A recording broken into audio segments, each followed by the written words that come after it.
in 1 month, I'm gonna run the equivalent of not 1, not 2, but 3 marathons with a vertical gain greater than the tallest mountain of Europe. And I'll have less than 24 hours to complete this. So I'm just a normal runner, nothing exceptional here. And for some years now, my ability to recover has been limited. But you don't have to be gifted or be born in a sporty environment if you want one day to run an ultra. You just need a system that works, and I'll show you how it's done, whatever your level and whatever your race. So most runners show up to their race without knowing what they are about to face. That is their first mistake. Before you train, you need to understand the demands of your race. The distance, the elevation gain, and the estimated finish time will set the course of your training. In my case, Mozart 100 race is a 119 kilometers ultra trail with 5,700 meters of elevation gain.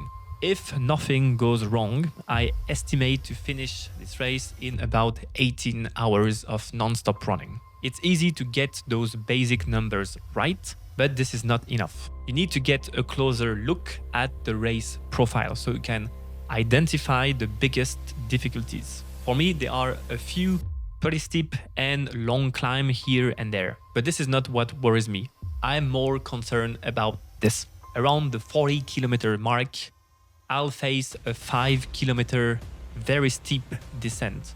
This is every trail runner worst nightmare. This could literally destroy my legs, creating too much damage to recover from and making every kilometer after that more difficult and more painful. So this is the main threat of the race for me. I remember that when I ran an ultra in the Azores, I had to face a lot of steep descents and I was just not prepared for this. This broke both of my knees, forcing me to limp my way to the finish line. So having this in mind, I'm not going to experience this again and I will work on my downhill running.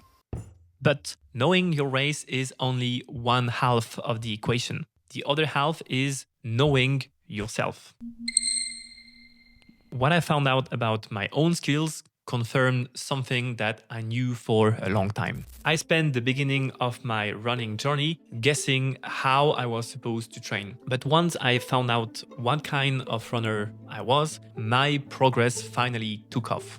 I ran 2 different tests to get a clear picture of my strengths and weaknesses. The first one took place on track to assess my energy profile.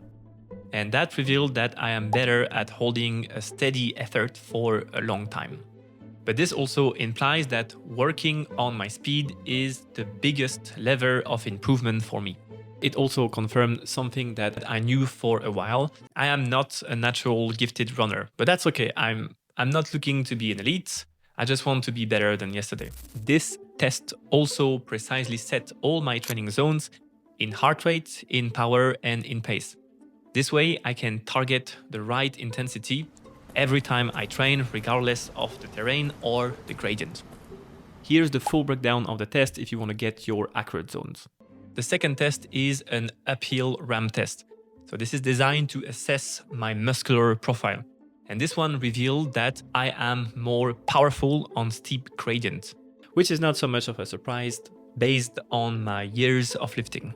Identifying my strengths and weaknesses allowed me to choose the training that fits me best. And this is exactly the kind of profiling I do with every athlete that I coach. Because generic training plans don't work. The plan that works is the plan that is built for you. But even with the best training plan I could possibly think of, there was still one thing that could sabotage all of my efforts. I had been struggling with insomnia for years now, and I just can't remember the last time I got 8 hours of sleep without being knocked out by pills. So it has severely impacted my progress as an athlete because it's limiting my ability to fully recover and often causing moral breaks, if I want to be honest. I basically have to make a decision every time I train.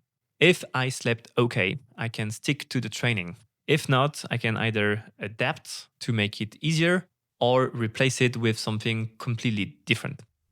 And if I'm going through a very bad episode, the only option left is to cancel it altogether. So I know better than most that training while exhausted is rarely a good idea. Do it again and again and again, and you will only increase the risk of injury and burnout. So, if you also had a bad night for whatever reason, do yourself a favor, always prioritize recovery and adjust your training accordingly. So, recently, I took the decision to face the problem and I went to a sleep clinic to get professional help to identify what is not working with me and find out how I can heal from this. I'm off the pills now. It has been very challenging, but I believe that I'm finally on the right track. So one of the biggest misconceptions in ultra trail is that VO2 max either means everything or nothing. In both cases, this is not true. Some runners think this is useless because you will never race at such intensity, which is true. But your VO2 max still matters. It's the size of your engine and this sets your speed potential. The bigger it is, the faster you'll be able to run at low intensity. But the opposite is just as wrong. Being fast is not only about VO2 max, thank God for me. It's also about how much of it you can use, how efficiently you can move, and how well you can resist to fatigue. So yes, VO2 max still matters, but it's only one part of the race speed equation. Once you understand those 4 levers, building your training plan becomes logical. And here's how you can do it. A strong training plan follows a funnel structure from general to specific. Early in the training block, I focused on my profile. Since my VO2 max sucks, that became my priority. Then I gradually shifted towards threshold work to improve my ability to run faster for a long time. And in the final weeks, the focus became fully race specific. That means lots of vertical gain, plenty of easy run, some tempo runs, and downhill focused sessions. So having a clear training plan structure and being able to set each week a clear focus is the best way to skyrocket your progress. But unless you have a good coach, this can be complex, so I built something for you. It's a free trail readiness blueprint. You only have to answer a few questions in under 3 minutes, and I will personally answer you back with a breakdown of what exactly is holding you back and what you should focus on next. However, there is one easy thing you can do that can make most of the difference. And that is time spent running. It's that simple. The more time you spend running, the better you will be. But there is a catch. You must be careful with the training load. To give you an example, I gradually built my mileage over time. Every 3 weeks of training was followed by one easier week. That's how I increased gradually the training load without breaking down, reaching more than 100 kilometers and several thousand meters of elevation gain at the end. Most runners think that training their legs is enough, but this is a huge mistake. There is another part of your body that you must train if you don't want to ruin your race. The last component of training is often the one that most overlooked. It's gut training. Gut issues are the number one reason why there is DNF in races. If your body stops tolerating food, it's only a matter of time before your glycogen stores run low, forcing you to quit. You have to train your gut to absorb and tolerate carbs while running. So usually the more carbs you consume, the faster you're gonna be. Start low, then gradually build towards 60 to 90 grams of carbs per hour, which is often the sweet spot. The golden rule is do not eat during the race what you haven't tested in your training, or you'll be facing unwanted surprises. So as for me, I practiced with the race sponsor products at 90 grams per hour. I was able to test this strategy during what was hands down the hardest part of the training. At the peak of my training, I ran 90 kilometers with 4,500 meters of elevation gain in 3 days. You might think this is insane, and you'd be right, but this is actually a winning strategy. You just need to be careful with the training load, because that's the thing. Trail running can be overwhelming. There is the terrain, the fueling, the pacing, the gear, the distance, and on top of that, you are just hoping that your legs will survive the downhills. So the question is, how do you deal with all of this with confidence?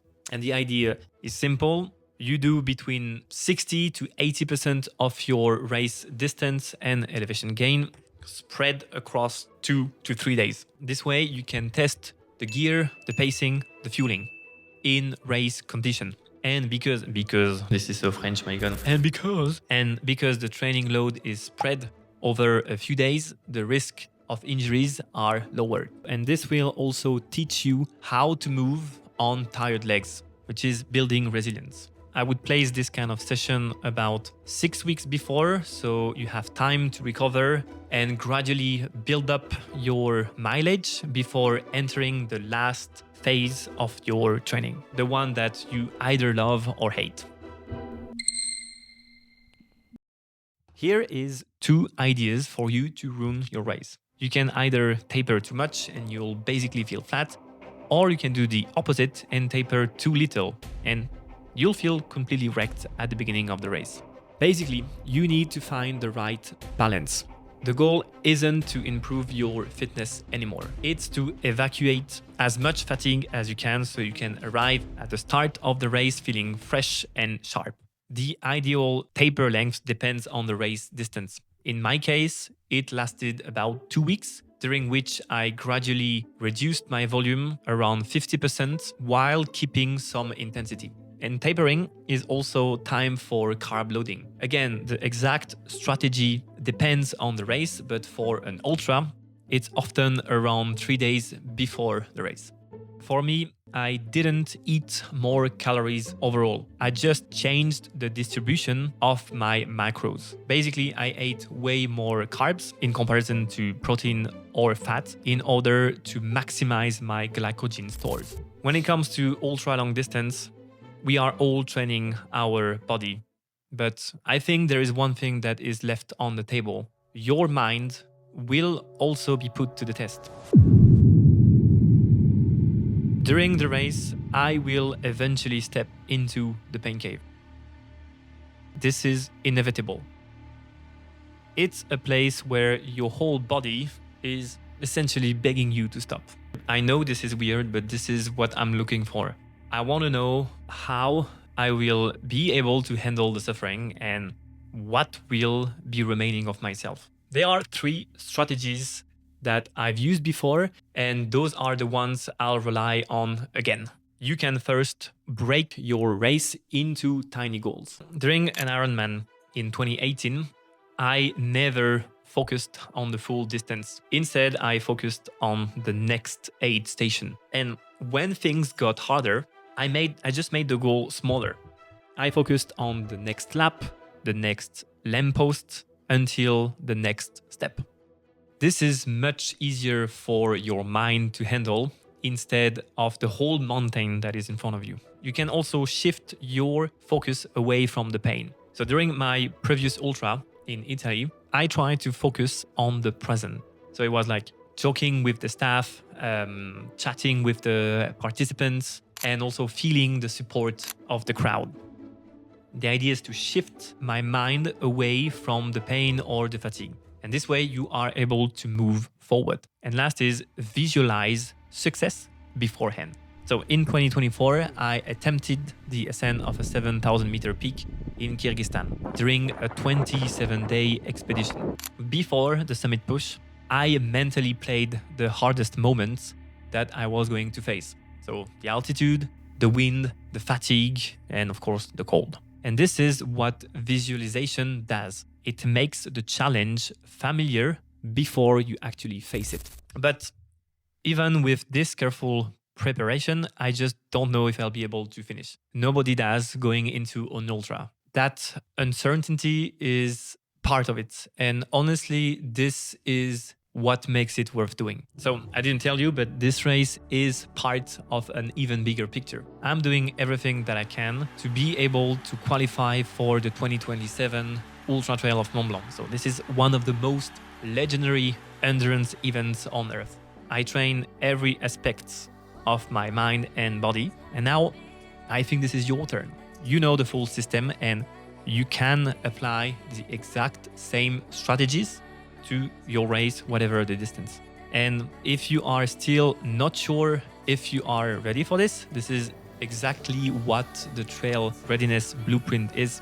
A few questions and I will personally answer you back with the breakdown of how likely you are to finish your ultra strong and what you should work on before the race. It's free, no catch. The link is in the description. I read every answer personally. That being said, I'll see you hopefully at the finish line. Bisous!